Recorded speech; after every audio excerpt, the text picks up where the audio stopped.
Scenes and Adventures in the Semi-Alpine region of the Ozark Mountains of Missouri and Arkansas, 1853. By Henry Rowe, Schoolcraft, Chapter 7, Part 2, Number 17. December 9th. Finding ourselves in the river's bottom, we forced our way, with no small effort, through the thick growth of cane and vines. We had, perhaps, advanced 7 miles through this dense vegetation, when we suddenly burst into a small cleared space. Here, in a little incomplete shanty, we found a woman and her young child. She had not a morsel to eat and looked half famished. Her husband had gone into the forest to hunt something to eat. The child looked feeble. We were touched at the sight and did all we could to relieve them. They had been in that position of newcomers about 2 weeks, having come up from the lower parts of the river. From this point, we ascended the river hills eastwardly and pursued our journey along an elevated range to the Sugarloaf Prairie, a name which is derived from the striking effects of denudation on the limestone cliffs, which occupy the most elevated positions along this valley.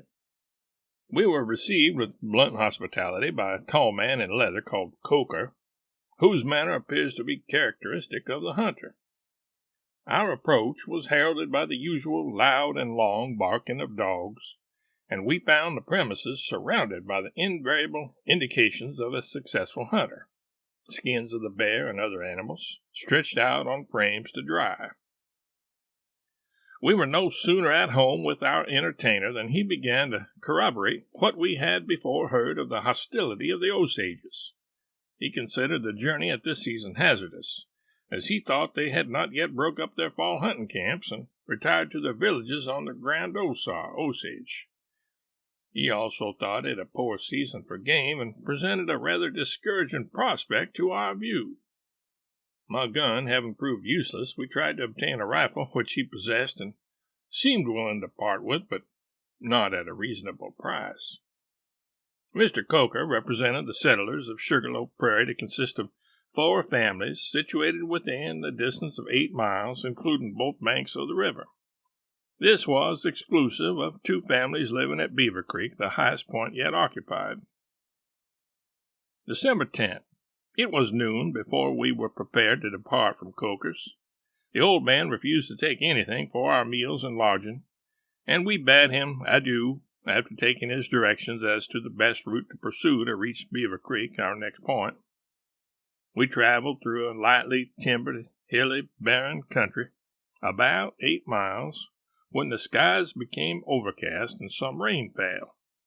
It was still an early hour to encamp, but we came at this time into a small ravine with running water, which had on one bank a shelving cave in the limestone rock, forming a protection from the rain. We built a fire from red cedar, which emitted a strong aromatic odor. The weather begins to assume a wintry character. This is the first day we have been troubled with cold fingers. December 11th.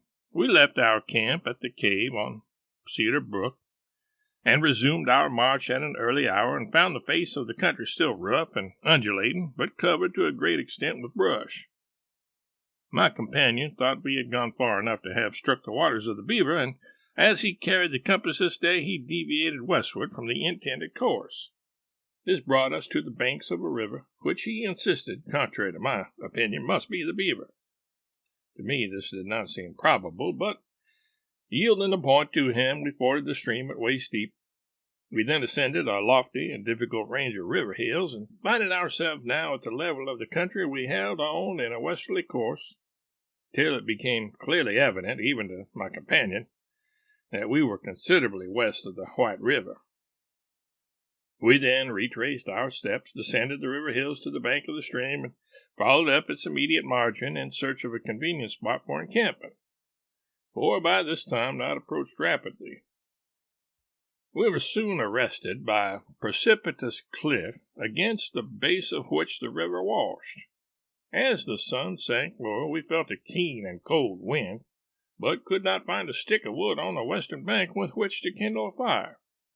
The alternative presented to us was either to remain here all night without a fire, exposed to the chill and blast, or cross a deep stream to the opposite shore, where there was an extensive alluvial plain covered with trees and the cane plant, and promising an abundance of fuel. Night had already closed around us when we decided to cross the river. We found it to be 4 or 5 feet deep and some 200 yards wide. When we got over, it was with great difficulty that we succeeded in collecting a sufficiency of dry materials to kindle a fire, and by the time we had accomplished it, our wet clothes had become stiff and cold, the wind at the same time blowing very fiercely. Our utmost efforts were required to dry and warm ourselves, nor did we attain these points in a sufficient degree to secure a comfortable night's rest. December 12. The ground this morning was covered with white hoarfrost, with a keen and cold air and a wintry sky. Early daylight found us treading our way across the low grounds to the cliffs. We soon ascended on an elevated rocky shore bordering the river, which was completely denuded of trees and shrubbery. It was early, the sun not having yet risen, when we beheld before us, rising out of the ground, a column of air which appeared to be of a warmer temperature.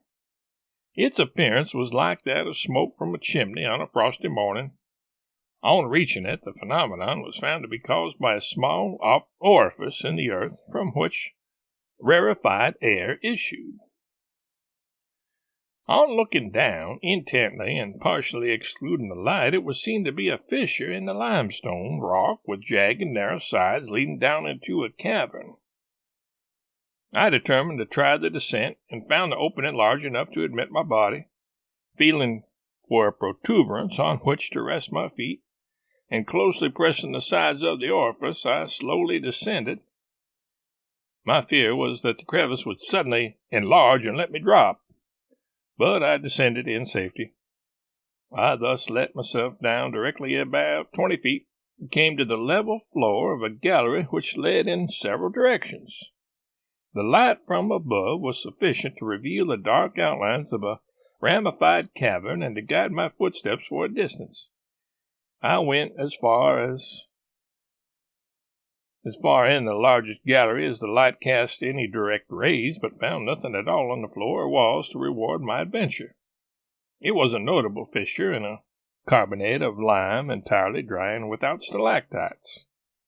What I most feared in these dim recesses was some carnivorous animal, for whose residence it appeared to be well adapted. Having explored it as far as I could command any light to retrace my steps, I returned to the foot of the original orifice. I found no difficulty by pressing on each side and ascending to the surface, bringing along a fragment of the limestone rock. I afterwards observed, while descending the river, that this cavern was in a high, precipitous part of the coast of calcareous rock, the foot of which was washed by the main channel of White River. We now resumed our march, and at the distance of about 6 miles reached Beaver Creek, a mile or two above its mouth. It is a beautiful, clear stream of 60 yards wide with a depth of 2 feet and a hard, gravelly bottom.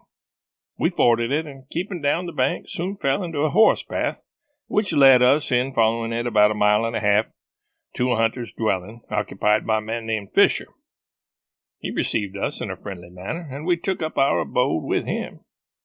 600 or 800 yards higher there was another cabin, occupied by a man named Hope. Both had been but a short time located at this place. They had not cleared any ground, nor even finished the log houses they occupied. Both buildings were on the bank of the river, on the edge of a large and very fertile bottom, well wooded, and with a very picturesque coast of limestone opposite, whose denuded pinnacles had received the name of the Little Tower.